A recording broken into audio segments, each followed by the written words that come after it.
है और 12वां अध्याय वायुवी संहिता पूर्वाध है और शिव पुराण में है षष्ठी रचना कर्म। आमीन। वायु बोले, मुनियों, जब विधि जगत की रचना का ध्यान करने लगे तब उनको तम मोह माया मोह अंध तम और अविद्या ने दबा लिया। अंधकार सारा दिशाओं में फैले जाने से स्थावर वृक्ष उत्पन्न किए, पर वृक्ष और रिक्त रचना से विधि प्रसन्न नहीं हुई। फिर उन्होंने पक्षियों की रचना की, इससे भी विधि को कोई प्रसन्न नहीं हुई। फिर पशुओं को रचा, किंतु पशुओं की रचना से उन्हें संतोष नहीं हुआ।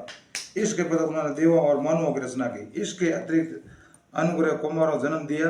अब विधि ने अपने समान ही अपने मन से सनंद, सनक, विद्वान, सनातन, ऋषभु तथा संत कुमार आदि को जन्म दिया। ये सभी स्वभाव योगी और ईश्वर भक्त हुए। उन्होंने जगत की रचना की और फिर कोई ध्यान नहीं दिया और वन को चले गए। उनके वन चले जाने पर विधि को रचना फिर चिंता हुई।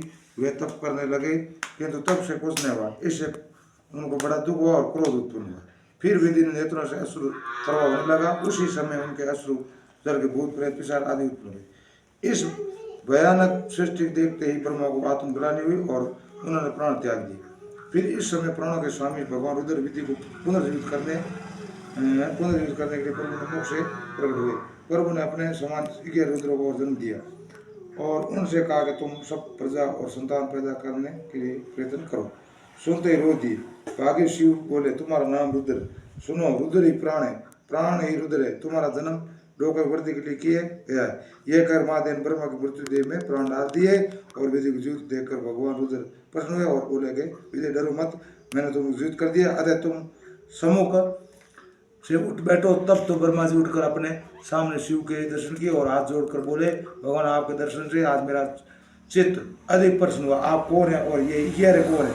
सदाशिव ने विधि को प्रश्न करने ने कहा, प्रजापति, आप मुझे परमात्मा समझे, मैं तुम्हारा पुत्र हूँ।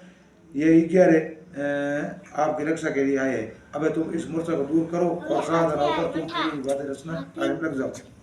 अब क्या था, सदाशिव के वाक्य सुनते ही ब्रह्मा ने भय स्तुति नम्र शब्दों में कहा, उधर आपने कामदेव के नाश के लिए मेरी देह से जन्म लिया। सृष्टि का कार्य मान है, इसमें आप सहायक बने, तभी रचना क्रम सुधर रह सकता है।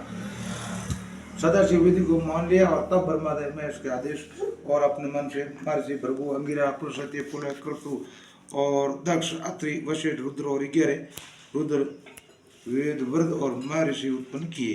इनके अतिरिक्त देवों ने मुख से पितरों को, वृक्ष से स्थल दैत्यों को, जंगल से मनुष्यों को, जनन इंद्रिय से और उपसेंद्रिय से राक्षसों को उत्पन्न किया।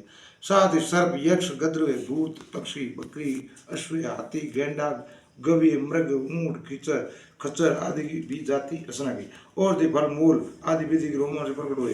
तत्पश्चात वेदों, छंदों और अग्नि, स्टोम आदि यज्ञों की रचना की। विधि ने अपनी उत्पन्न की हुई प्रजा को उन्हीं के अनुकूल कार्य विभाजन कर दिया। सुनिए, सर्व के पिता उस ब्रह्मांड वन में भ्रमण करने लगे और आनंद अनुभव करने लगे। वेद के वाक्य के अनुसार ब्रह्मा के मुख से ब्राह्मण, वैश्य, क्षत्रिय, संघर्ष, वैश्य, चरण शूद्रों का अधिकार हुआ।